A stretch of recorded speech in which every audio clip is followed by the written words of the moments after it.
Finance and Government Operations Committee is called to order. Is there someone that would like to move the minutes? Representative Freiberg. I will move approval of the minutes. Any discussion? Seeing none, all in favor of approving the minutes? Aye. Recording in progress. All opposed, nay. Minutes are approved. And our first bill is House File 1532. I see the author approaching the testifier's table. You proceed. Thank you, Mr. Chair. House File 1532 is a bill that only increases the state's reimbursement ability for the purpose of an appraisal in the event of eminent domain. Real quick look at a Redfin article says that a typical home appraisal can range between $200 to $600 and up to $2,000 for larger homes. So if the purpose of this underlying bill is to fully reimburse an individual property owner's appraisal costs, we need to ensure that we widen the mark enough to ensure that their house is reimbursed. So a quick historical way of this, if a city or a township, someone is going to take possession of your personal property via eminent domain, the way it works is that the state or the entity taking it will provide an assessment of what they believe the value of it is, and then you also have a right to go out and provide get a second opinion from an individual of your choice, and then that is, according to current law, it is reimbursable up to $1,500 for a single family or up to $5,000 for something larger than a single family. That's current law now. But if a quick look at a Redfin article that was published in February of 2025 states that an appraisal could be up to $2,000 for a single family home, we need to ensure that as a state we are taking care of people as we're looking at taking their property away from them forcibly. And so that's the entirety of the bill, Mr. Chair. Thank you for your time. Any questions or discussion? Okay. I will move that House File 1532 be recommended to pass and be re-referred to the General Registry. Any? Seeing no questions, all in favor, aye? Aye. Opposed, nay? And the motion passes, and thank you, Mr. Olson, Representative Olson. Thank you, Mr. Chair and committee. Next would be House File 1290. I see the author approaching the testifier's table. Please introduce yourself and begin your testimony. Thank you, Chair and members. I am presenting today House File 1290, and it's a straightforward bipartisan bill that improves public access to life-saving automatic external defibrillators, AEDs, by authorizing roadside signage to guide people to registered outdoor public access to AED locations. You will see that there is a fiscal note, but even with the fiscal note, the costs will be covered by the participants that will have the AED locations at their place. Minnesota Department of Transportation, MnDOT, will develop a standardized AED sign for general use.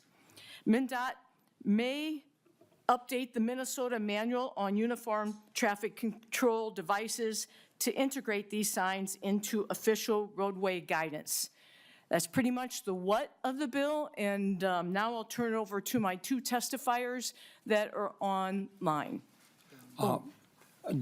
Before we take them, I'm going to move that House File 1290 be recommended to pass and be re-referred to the Ways and Means Committee. And now we can move on to the testifiers.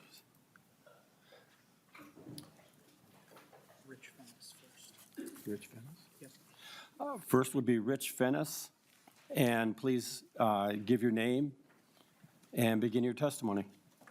Yes, thank you, Mr. Chair, members of the committee. My name is Rich Fennis. I am the founder of a 501c3 nonprofit Minnesota corporation called Advocates for Health.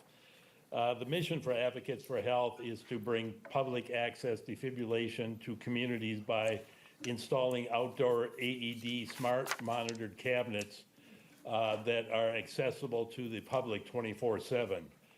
Our vision is to bridge the gap between a sudden cardiac arrest occurring and when EMS arrives to help the person that had a sudden cardiac arrest. Our goal is to accomplish this by implementing a public access defibrillation program of awareness, access, action, and assurance. Assurance being to make sure that the AED unit inside our cabinet is working. I mention that only because up to 25% of the AEDs in the United States don't work because they've got expired pads or batteries. I want to mention or clarify the difference between a sudden cardiac arrest and a heart attack. A heart attack is basically a plumbing problem. You have blockage of the artery. Your chances of surviving a heart attack are up to 90%. In the case of a sudden cardiac arrest, it's an electrical problem, much like your iPhone freezing up. If you don't have a relatively immediate access to CPR and an AED, your chance of surviving a sudden cardiac arrest are less than 5%. If you have CPR and AED to shock you back into rhythm, your chances go from 5% survival to 75 to 80%.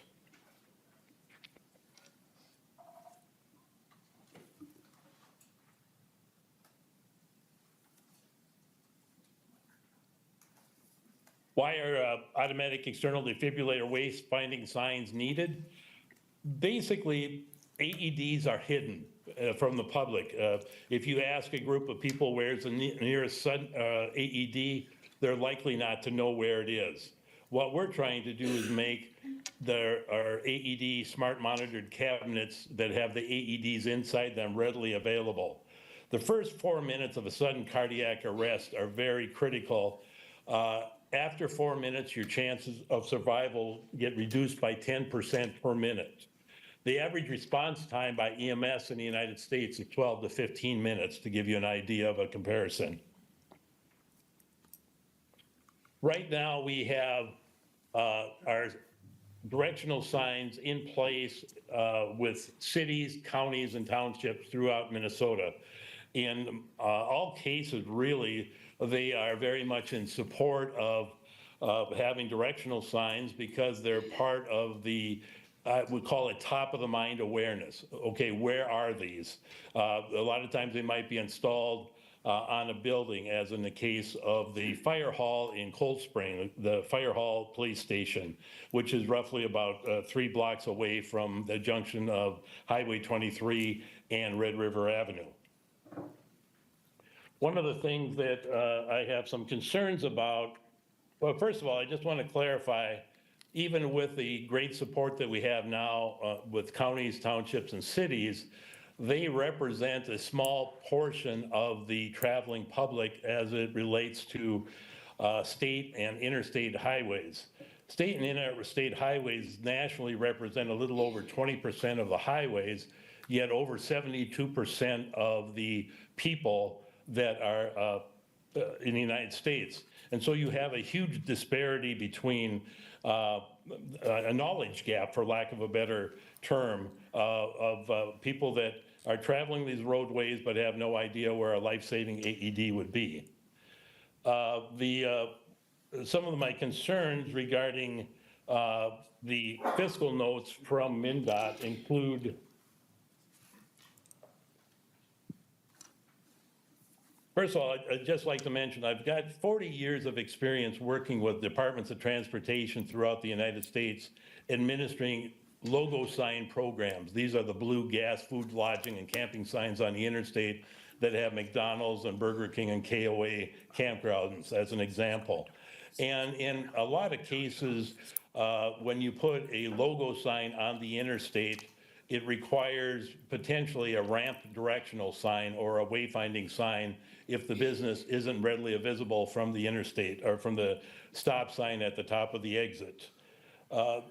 on the fiscal notes that MnDOT supplied, they are saying that they are figuring that we need an average of 6 signs per location, AED location. I'm not quite sure where they got that information, but again, using the example of Cold Spring, Highway 23, and Red River Avenue, there are existing directional signs across from the police fire station. And so 2 signs, one each direction on Highway 23 would be more than adequate. In fact, I see that being more the norm than the average of 6. In the fiscal notes, MnDOT... Mr. Finesse, Yes. the Ways and Means Committee will be addressing the fiscal note. It's nice that you give us an idea of some of the components there, but if you can get back to the bill itself, that's more the purview of this committee. Okay. Thank you, Mr. Chairman. The issue really is one of making the traveling public readily aware of where the location of AEDs are so that we can together work to save lives. Thank you, Mr. Chairman. Thank you, Mr. Finesse. The next would be Joel Vogel. Please introduce yourself and begin your testimony. Hello, my name is Joel Vogel, and I'm Program Director for Advocates for Health. I do want to thank you, Mr. Chair, and other representatives, especially Representative Perryman and Hewitt, for sponsoring this bill. It's near and dear to my heart because 21 years ago I did have a heart attack, and I did survive based on everything was in place and people were able to find the things they needed to find at that time. Mr. Finesse did a good job of explaining why it is needed in terms of the number of deaths per year. And he talked about a heart stopping with sudden cardiac arrest and also a heart attack. However, there are other times when the heart stops and an AED is needed. One of those main events is a drowning. Another time is an electrocution. And sadly enough, in talking to a lot of the police officials that we meet throughout the state, drug overdoses are becoming more and more common as a reason for the use of a AED. In the town I live in St. Joseph, Minnesota, there is over 42 AEDs located in the town. You're able to find that by using an app called Pulse Point, which is free to anybody on your phone. And of those 42 AEDs, nobody knows where they are. However, I should say of those 42, they don't know where most of them are. They do know where 14 of them are, because we do have signage up in the town of St. Joe that actually shows directions as to where they're located. And as we're around the state of Minnesota, we've got over 301 outdoor AED cabinets currently, and we're in 5 states, with the majority of them being in the state of Minnesota. We hear comments all the time of people saying, we see your cabinets all over the place. In the Minneapolis area, there isn't as many, but we're working on changing that as well. My testimony would be that we do need signage so people can see them, so they can get to them quickly, and they can grab one and go and assist, and by the Good Samaritan law, know that they're able to do that with any repercussions. So once again, I thank Representative Hewitt and Perryman for bringing this forward, and I urge you to support this bill and look forward to it moving forward. Thank you, Mr. Vogel. Any questions or comment? Representative Freiberg. Thank you, Mr. Chair. Mr. Finesse's testimony just got me wondering, maybe this is a question for the bill author, maybe for the sergeant's office, I don't know, but where is the closest AED to this hearing room?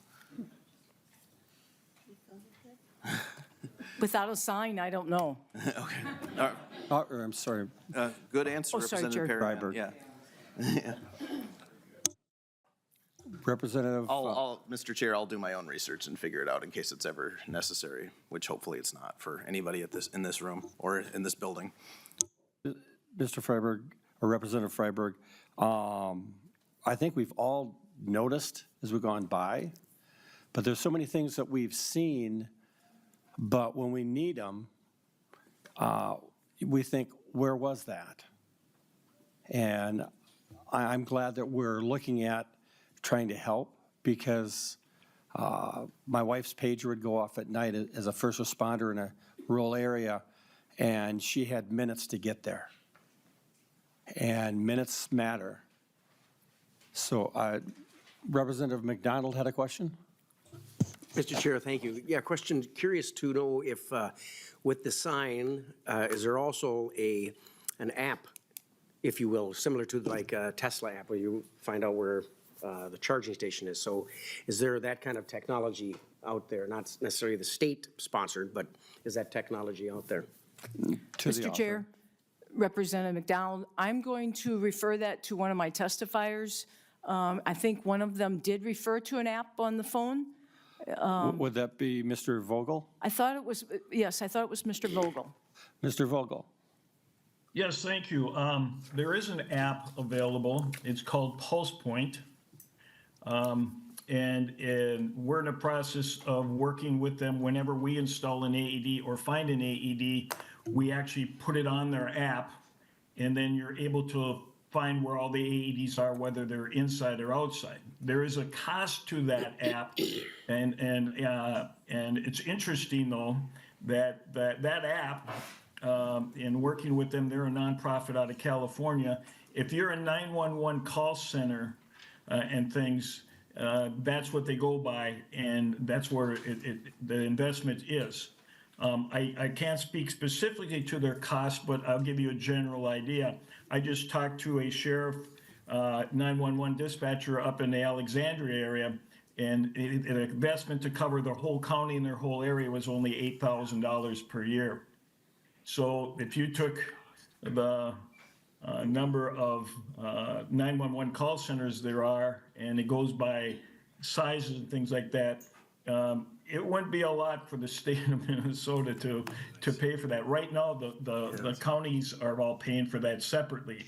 So an $8,000 figure in Stearns County would cover all the 911 calls that come into them. Whenever I go on vacation, I go to the Pulse Point app, and I look and I see where I'm at, and I'm able to find the closest AED to me if it's in that Pulse Point app.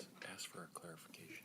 Thank you, Mr. Vogel. And if you can pass on that information to the author, that might be useful at the next, at the Ways and Means and Committee. Was there an additional question, Representative McDonald? Yeah, thank you. Representative Davis and I just pulled it up, just wondering if this was correct. Pulse Point Respond is if the testifier can testify to the legitimacy of that particular site called Mr. Vogel? Pulse Point Respond. Mr. Chair, the answers, there's two Pulse Point apps. I have an Apple phone, so I'm not sure. There's one that's an orange app and one that isn't. And as I pull it up on my phone here real quick, it says Pulse Point. There's one, I think it's sometimes listed as the second or third one down. And what you'll see is that area. To help you get exactly where it was at, if you downloaded that app and you went to the town of St. Joseph, Minnesota, it's showing 42 AEDs in that area. And then there's a sign that shows it. You can zero in on it, press on the app, and then it actually shows you where it is and tells you where the AED is located in that city, in that location. What we do is this is extremely helpful to us because we can look at a certain town in a certain area and see that there's no AEDs, and we're able to go in and talk to them and help them start a campaign so that they can get AEDs up and available for the public. Thank you, Representative Lastly, McDonald. lastly, Mr. Chair, sorry to go off-road on this subject. I'm sure we want to move on, but Representative Perryman, just in my notes, I see that an annual cost an estimated annual cost of $4,000 per sign. Is that just, that seems awfully high, and why was it necessary to be an annual cost? I don't see it in the bill language per se, and I know it's not our jurisdiction, Mr. Chair, but nevertheless, it's kind of in our jurisdiction because we got to vote on the signage, which I will be doing. But just curious as to that, if the. Well, and to the, Mr. to the- Chair? to the author, I think you hinted at there's some disagreement as to what it might actually be. Mr. Chair, Representative McDonald, you're correct. There is work still being finished. The $4,000 came from MnDOT originally, and we're still working on it. As one of the testifiers said, they are estimating 6 signs per spot. We don't, that's a little overdoing it. Plus, you can also put these signs on current structures under signs. So it's work we're working on, but one thing as a takeaway from the fiscal note is the cost, even though it is high at $4,000, the cost will be covered by the individual who has the AED at their place of business. Thank you. Representative McDonald. Yeah, that's all, Mr. Chair. Well, I can see why it costs. The estimate is from MnDOT. There's probably 7 guys that'll put that sign in, and that's why it's so expensive. But otherwise, MnDOT does a great job. Well, thank you, Representative McDonald.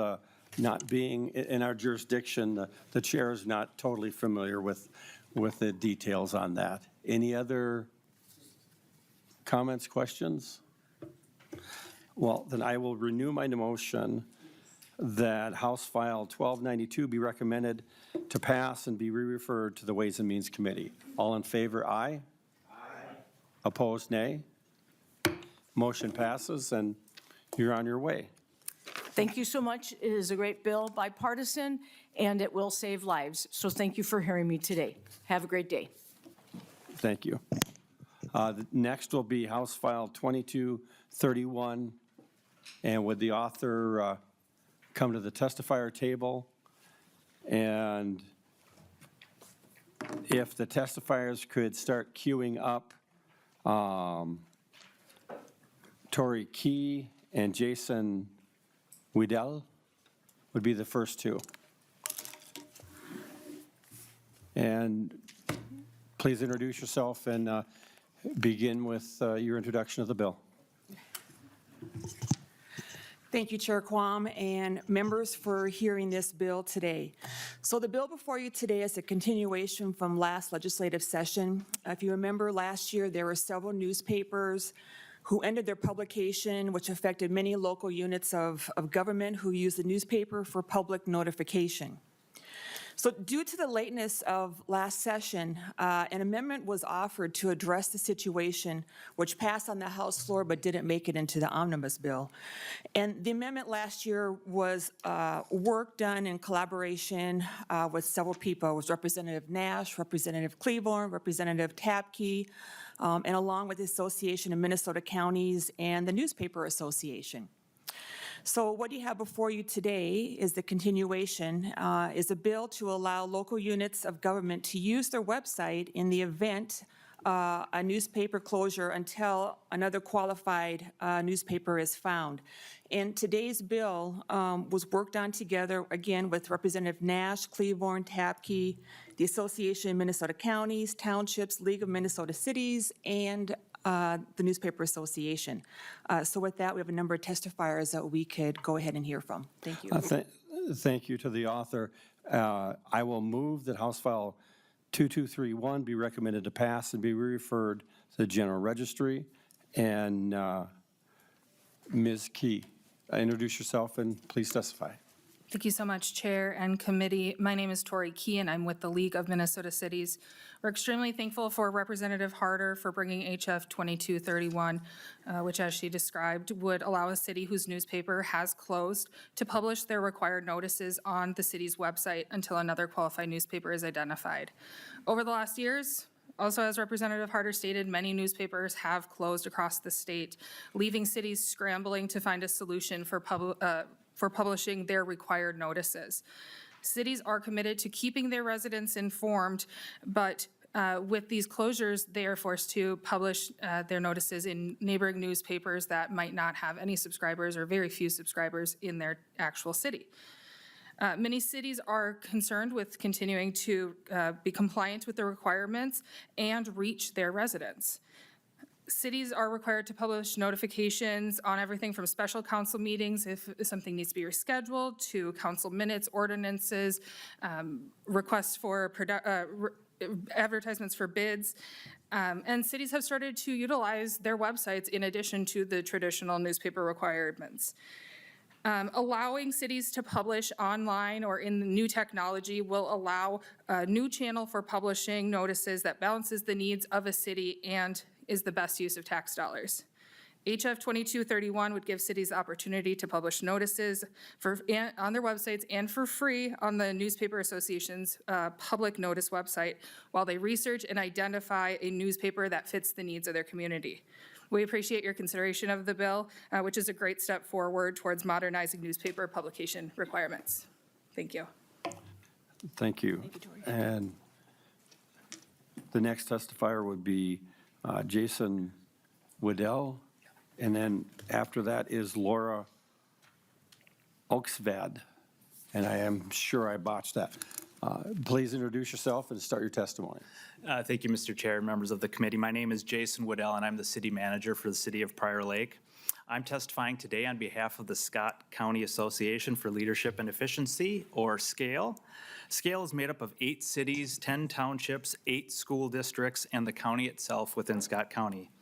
We are in support of this bill, and we want to thank the authors, Representative Harder and Nash, Cleavehorn, Tabke, Scott, Bakeberg, Hanson, and Elkins. A little over a year ago, we lost our local newspaper in Prior Lake. It was the Prior Lake American.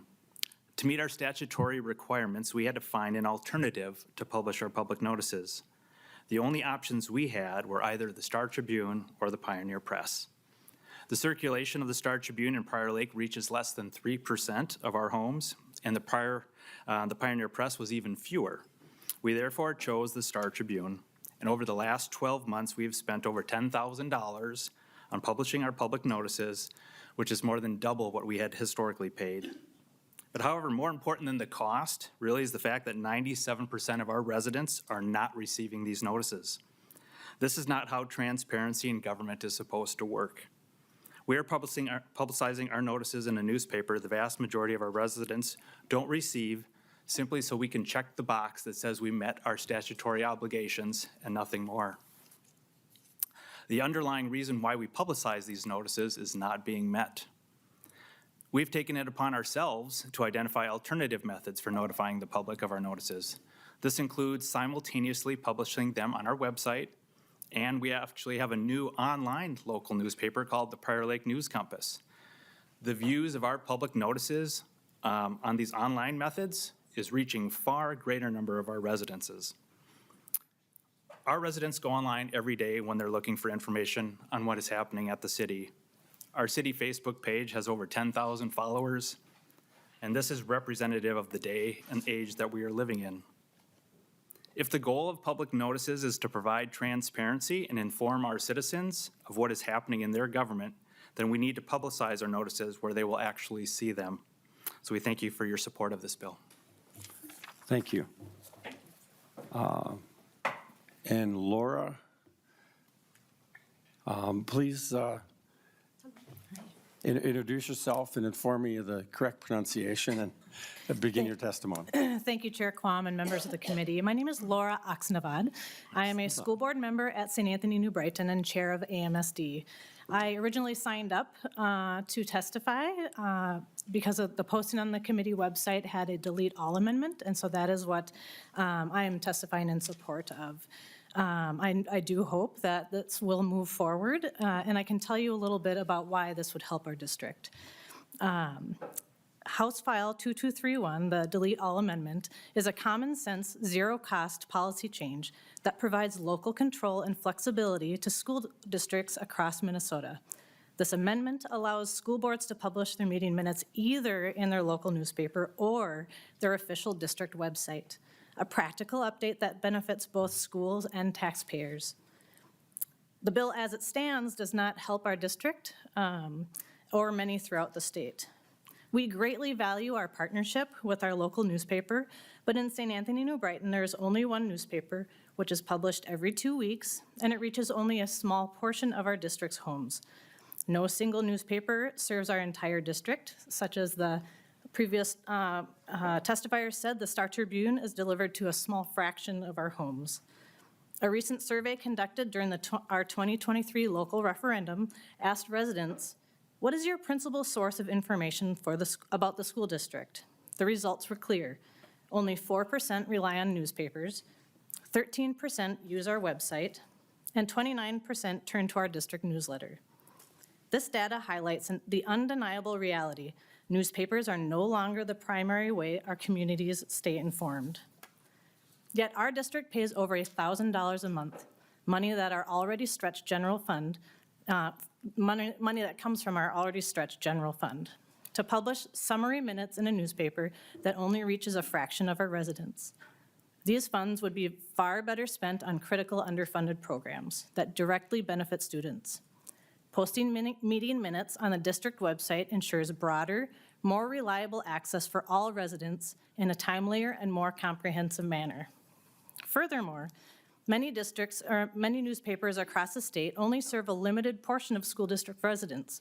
Some districts are forced to publish in newspapers their constituents don't even read.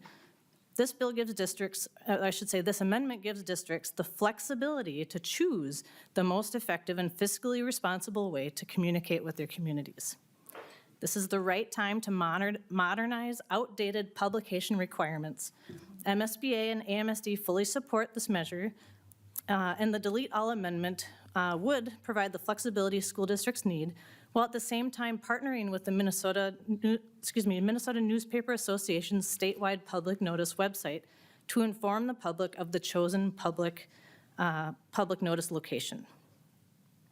So as long as the annual publishing of the Minnesota Newspaper Association's statewide public notice website is not an added cost to school districts, it has the potential for positive impact for schools.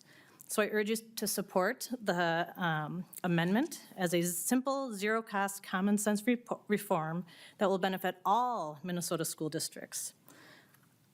Thank you for Representative Harder and for the committee. I appreciate your time. Thank you. And Matt Hilgard, please step forward.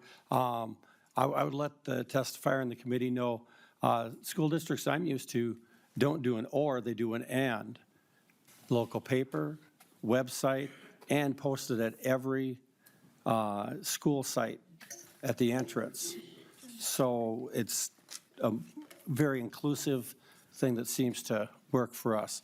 And I see that you're ready to testify. Please introduce yourself and begin your testimony.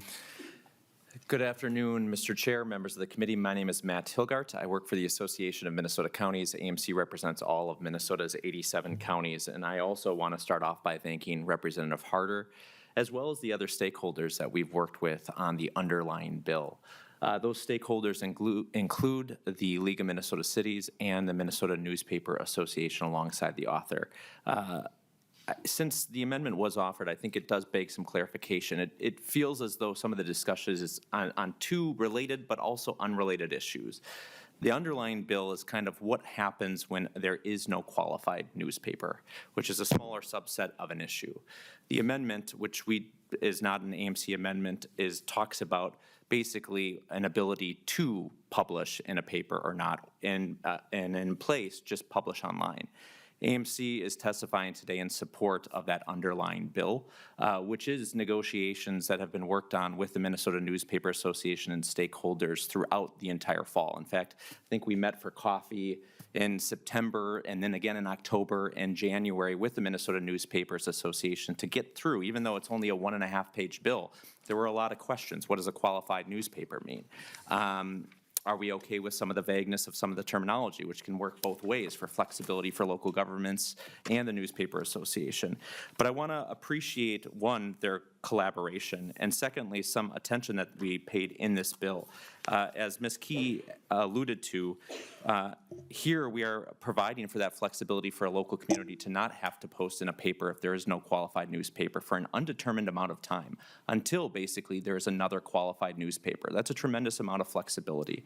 The second thing we're also saying is that we do have an obligation for that government transparency, and we'll be posting on MNA's website. But they've made clear here that it's at no additional cost to the local government. So we're not going to be doing another posting fee just to put it on their news site, which we appreciate. So in closing, we very much appreciate this. This does target a small issue, but a very important issue, which is when a qualified newspaper disappears in a community and the flexibilities that we as local governments can have. And we appreciate all the stakeholders' involvement along with the author on this bill. Thank you. Next testifier is Graham Berg-Moberg. Hello, Mr. Chair. Introduce yourself and begin your testimony. Mr. Chair, my name is Graham Berg-Moberg. I'm with the Minnesota Association of Townships. I'd like to thank Representative Harder for her work on this bill. Just briefly, in general, we are similarly situated and share the comments of most of our local government partners here. At the end of the day, many of our residents and many of our members are dealing with the fact that print culture has sort of changed over time, and residents look first and foremost to the internet for most of their news in most of these places. As a result, in cases where newspapers have disappeared, it can be quite difficult. So we are testifying in support. We do support the underlying bill here, and we appreciate Representative Harder's efforts on the matter. Thank you. Next would be Mark Anfinson. And the last testifier I have on the list is Chris Schultz. Hi. Please introduce yourself, begin your testimony. Thank you, Mr. Chair. Mark Anfinson, attorney for the Minnesota Newspaper Association. I was prepared to try and inject just a slight bit of humor as I started my testimony by saying this was going to be brief. And then the prior testifier made me look foolish if I said that, so I'm not going to say that. It's still quite short. So I will focus on the bill. I understand the delete all amendment is not before the committee, that my remarks are on the bill, which is a carefully designed effort to address a specific and relatively narrow issue with public notice in Minnesota, as prior testifiers have said. That focus and that bill is the product, as both Representative Harder and Mr. Hilgard have outlined, of lengthy discussions to try and get this as good as we can make it. And legislation is an art, as you all know. We can't ever be perfect, but I think we did pretty well with this. And the bill is a product of something MNA has long been committed to, which is engaging with local governments in particular to solve public notice problems. I have been doing this work for more than 30 years. And over that period of time, we have either repealed or modified scores and scores of public notices in response to concerns raised by local governments. And so it's a good process. It's worked well, and we very much appreciate Representative Harder's efforts on this chapter of that process. The virtue of her bill is that it gives local governments an option to disseminate public notices when a local newspaper closes. But in saying that, I want to emphasize this doesn't happen very often. Some of the government testifiers you heard are a little bit fast and loose with their facts about newspapers and their survivability and their readership and things like that. I would hope the committee, before it adopts broader, far-reaching public notice reform, does a deep dive into the actual facts with the newspaper industry in Minnesota and the readership of public notice. I will assure you, from our perspective and based on our experience, it's quite different than some of the things you've heard to date. Now, we do, again, understand the concerns of local governments. They're very legitimate. We will never disparage them or suggest they're not well-founded. They need to get the notice out, and they're concerned about the cost. But I will say in passing, having done this for more than 30 years, for long before the internet ever arrived in our culture and impacted newspapers and readership patterns, many local governments were simply trying to cut this relatively minuscule portion of their budget for disseminating information to their constituents about what they did with public tax dollars. And that's, after all, the goal of public notice. There are 250 newspapers in Minnesota still actively publishing. Surveys, which are potentially as biased as government surveys, show something quite different than they do, surprisingly. We have surveys that show that 86% of adults in Minnesota regularly look at print and digital newspapers. And so, and I emphasize in saying digital, much of the testimony you heard here briefly was along the lines of nobody reads print publications anymore. Every newspaper in the state has a very active and engaging website. And so all of the information that's in the print edition will be on the online version, easily accessible. And if all these people are reading online now as opposed to print, they're probably reading this on the newspaper's website, which is identified in most communities as the go-to site for local news. So I just want to conclude briefly here by addressing a couple of the comments that some of the prior testifiers made. Again, I'm not going to deal with the delete all. That's off the table. But for example, the gentleman from Prior Lake said that 3%, the Star Tribune, which they publish their public notices and only has 3% of the residents of Prior Lake in their circulation. The Star Tribune circulation in Scott County is 64,000. I question whether of that large number, there's only 3% of the residents in Prior Lake, which is a pretty good chunk of Scott County, are getting the Star Tribune, either online or in print. And again, if you just look at the print subscription, you get a very distorted view because the Star Tribune's online edition is heavily read by almost everybody in the state.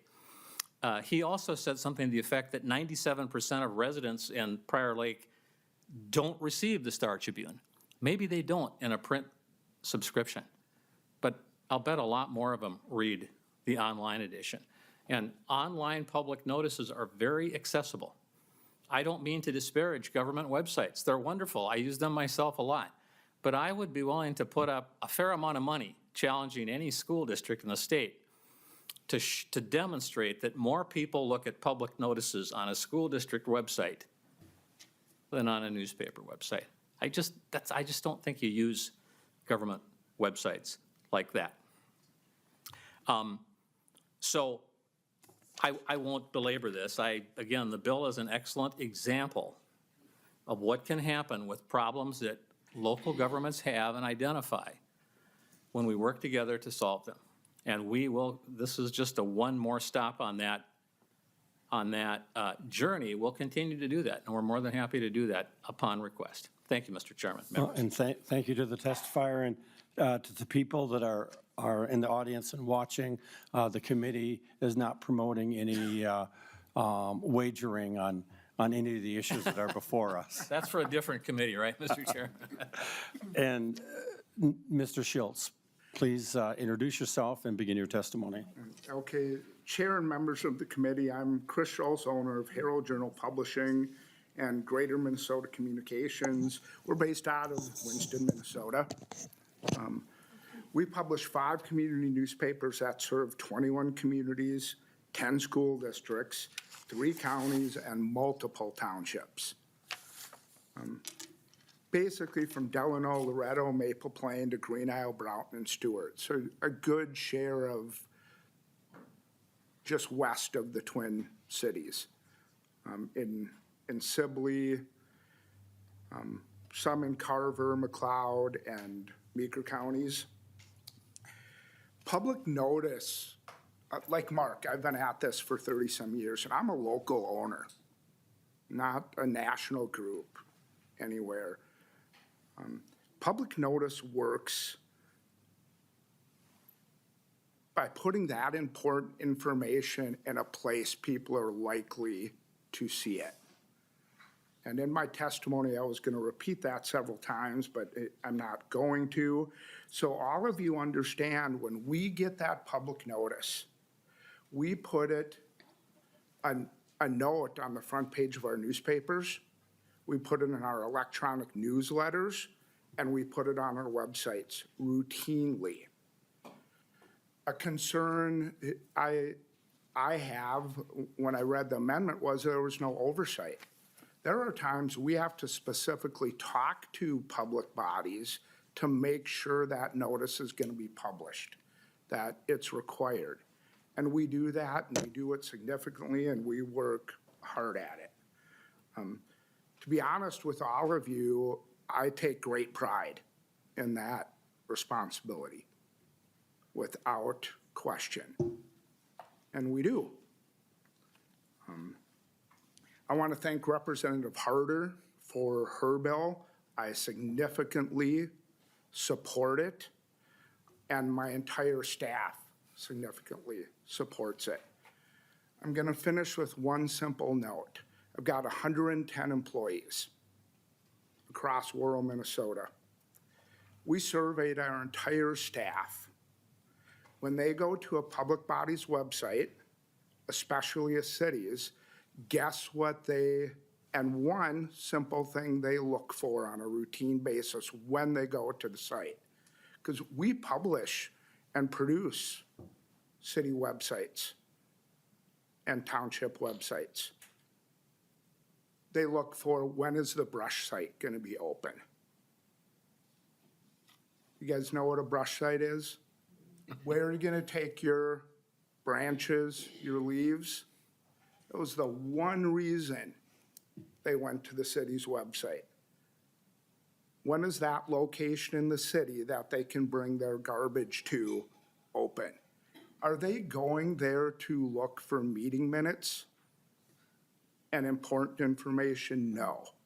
They're going to a community newspaper. I completely understand the closures we've had in the industry, but Representative Harder's bill addresses that because we want the public to be informed. And you're talking to the guy who pays the bills, okay? And all the taxes that are associated with it. But myself, my family, our entire staff, that's our heart and soul. Thank you. Thank you. Anyone else from the audience wishing to testify? Thank you very much. Seeing none, Representative Freiberg. Thank you, Mr. Chair. I'm kind of confused. There's been some discussion about the amendment. There was testimony to it, but then there were some comments from testifiers about how it's off the table now. I don't believe it's from anybody on my side of the aisle. Is somebody going to be offering the amendment? Representative Freiberg, is there anyone from your side of the aisle that wishes to offer the amendment? Would you like me to?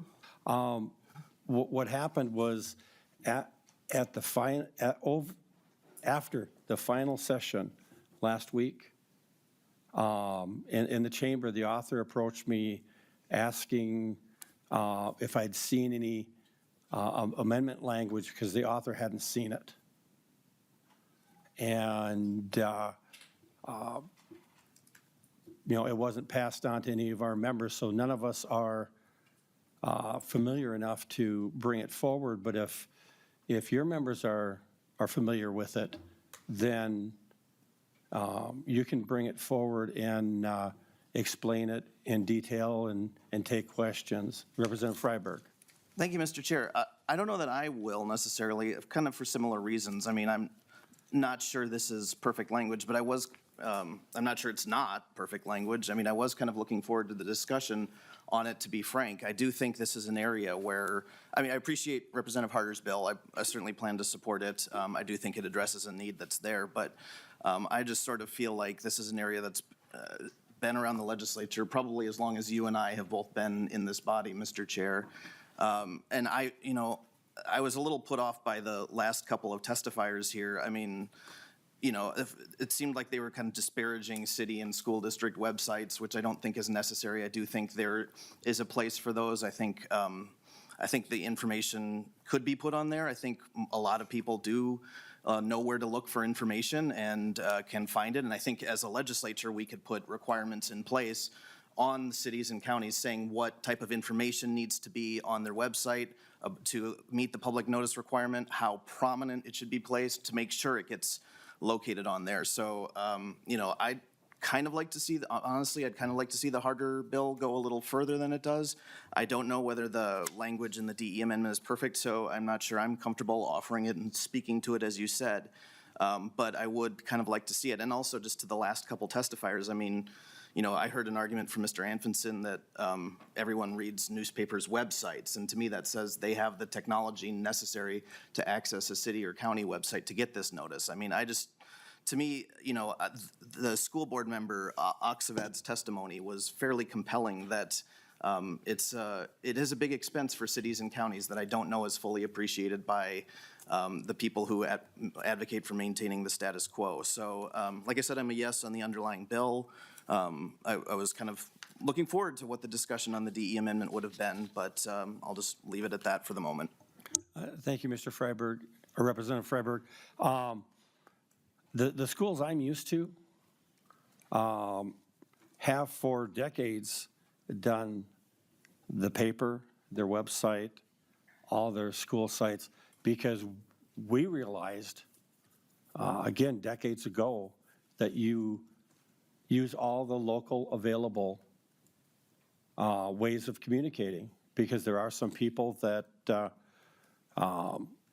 you know, use one, don't use another, and et cetera. And especially with, you know, posting it on all of your building entrances, you know, that's another level for the people that, you know, interact with.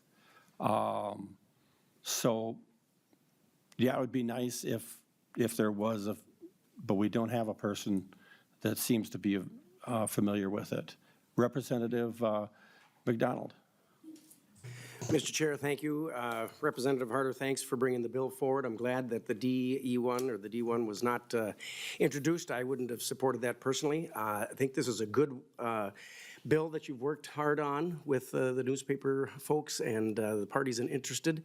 I personally, although I'm not an old McDonald, I do like to read the newspaper from the Delano Herald-Journal, who are always so kind to me for some reason when they report some of my updates and then business-wise. But the local newspapers are very important, especially in rural Minnesota. They cover the sports in schools. That's a big thing. So for that, the schools, I'm sure, are appreciative.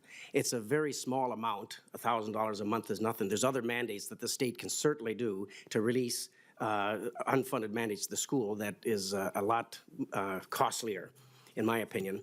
And the local newspapers, as you heard from our folks that are local businesses, family businesses, that put out the local fish fries that we're probably looking at the newspapers as to when the next one is. But also school sports and businesses advertising there, the local news is very important. You know, when you deal with, I'm just going to say this publicly, but as far as schools and cities and counties, it's all taxpayer dollars, and they need to be fiduciary responsible for those taxpayer dollars.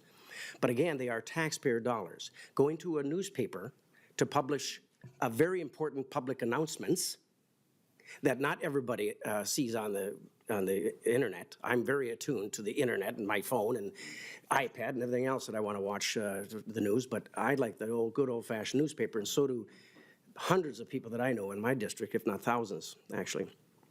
But they're local family businesses that need that reporting that by state statute, but also a little financial responsibility to keep our newspapers afloat and keep them profitable and around and not closing out businesses and shutting down the newspapers. So I support your bill. I think it's very important for those who are concerned that to save some money for the school districts. They are reporting the news, and many people are seeing them in the newspaper.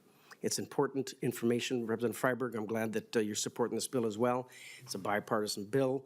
I just wanted to give a plug for our local newspapers. I think they do a great job. I'm kind of biased to Mr. Schultz, who was up here, our last testifier, does a great job with the Herald-Journal, both in Delano and Winsted and Watertown, my hometown, and many others do a great job, Mr. Schultz. So does his newspaper reporter, Robert Hopwood.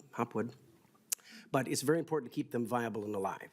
And if school districts want to save some money, $1,000 a month, I'm sure they'll find many other applications to save those, and I'd be happy to help you with that, but not in this case. This is a great compromise that schools, if there's no local newspaper, they don't have to, spend that money in a neighboring town, miles away, if not tens of, many miles away. So I had no question, Representative Harder. Just a comment of supporting the bill and giving a plug for our good old local newspapers who do, in my opinion, a great job, at least in my district, and I think many of yours as well. Mr. Chair. Thank you, Representative McDonald. And you forgot to mention that this has been a years-long bipartisan effort on the current bill language. Representative Coulter. Thank you, Mr. Chair. First of all, Representative McDonald, I am furious that you thought of that old McDonald joke before I did. So we'll start there. But Representative Harder, thank you. This is one of those years-long thorny issues that someone really just needs to take on. And so I'm really, really grateful that you have done that and done good work. And I'm going to support the bill as well. But I do think this is a conversation that we need to keep having. And I want to elevate, because I think a lot of this conversation does center around Greater Minnesota and small-town newspapers. But I want to elevate what Mr. Waddell said about those of us in the metro area who, when, if the Bloomington Sun Current, for example, ever stopped circulation, we would have to publish, the city of Bloomington would have to publish our public notices in the Star Tribune as well. And that would be a much more significant cost to the city of Bloomington that the city of Bloomington would be required to do under state law. So I think this is, this is a good bill to move forward. I just want to make sure that we continue to have the conversation about best meeting these needs. So thank you again. Thank you. And Representative Vernick. Thank you, Mr. Chair, and thank you, Representative Harder. I do also support your bill. Would have loved to have more conversation around the DE. I do support my local newspaper, The Sun, this week. They recently went to a paid subscription. We're one of the few people that I know that actually pays to have the paper come to us. And they did reach out to me. And I'm going to tell you, I do not look at the newspaper for the public notices, okay? Like, just so we're clear, like, that's not my primary thing. I know some people look at it for the obituaries, and that's a whole nother conversation about how expensive those have become as of late. But it is a subscription service, and I did ask, so, hey, now we've narrowed down who gets that paper. And they said, well, we post it publicly. And I said, so what's the difference if you post it publicly or the entity does? And whether that's the city, the county, or the school district, I guess I don't see a big difference there. With that, I will just like to comment on something that you said, Chair Quam, about posting both online in the paper and at every entrance. I represent a school district that has 40-some-odd buildings, so posting at 40-some-odd buildings with such frequency, I think the signs would become white noise and they wouldn't really be noticed. And operationally, I think that's a little bit harder with such a large district. So just the miles to drive to every space or organizing and having an admin do that would be a little challenging. But I do appreciate you working on it. I remember this bill last year, and so hopefully it doesn't get dropped along the way and can make it across the finish line. So thank you. Thank you, Representative. And in our small community and small school districts, we actually have somebody at the office next to the entrance in every building that any adult, that isn't a normal staff member, et cetera, would go through to sign in. And that person usually is used to putting up notifications and, hey, there's a special pep fest, those type of things on a pretty regular basis. So we don't have people to drive to all the locations. We have actual people at each location, so that's why it works for us. I don't see any other, are there any other questions? A closing statement by the author? Yes. Thank you, Chair Quam, and members again for listening to this bill. I appreciate all your comments and input. I am one of those that do read the legals. And on occasion, when something is not correct, I have gone to the local unit of government as a FYI. I thank the testifiers. Chris Schultz is one of my constituents. And in my district, there are 5 newspapers, and yes, I subscribe to all 5 newspapers, and yes, I do read all 5 newspapers. I just want to mention something. So over the past few weeks, all of us have probably had either superintendents or school board members come and visit with us about the many, many concerns that are happening with schools, and there's no doubt that there are. But I just want to mention that when the schools that came to visit me, their main concerns are local control and funding. Those were probably the two biggest issues that they are bringing forward. And I just want to mention that. But I do appreciate, again, listening to this bill. I appreciate that this is bipartisan, and yes, it has been a years-long work to get this done. And I just thank you for the time that you have given me on this bill. Thank you. And with that, I will renew my motion that House File 2231 be recommended to pass and be re-referred to the General Register. All in favor, aye. Aye. Opposed, nay. The motion passes, and you're on your way. Thank you. There was, House File 2013 had been removed from the agenda, so that brings us to the end of our regular agenda. I didn't know if Co-Chair Freiberg had any general discussions, because we're getting down to our last few meetings. Yeah, I mean, I posted thank you, Mr. Chair. I posted the agenda we posted the agenda of the bills that are getting heard on Wednesday, so I think those are out there, and yeah, we'll, I guess, see how that goes and then determine what to do for next week. Well, thank you. Any other members got questions, queries, comments, bad dad jokes? Representative McDonald. No, I have really good jokes, but we'll do it offline. Thank you. Seeing no other, we are adjourned.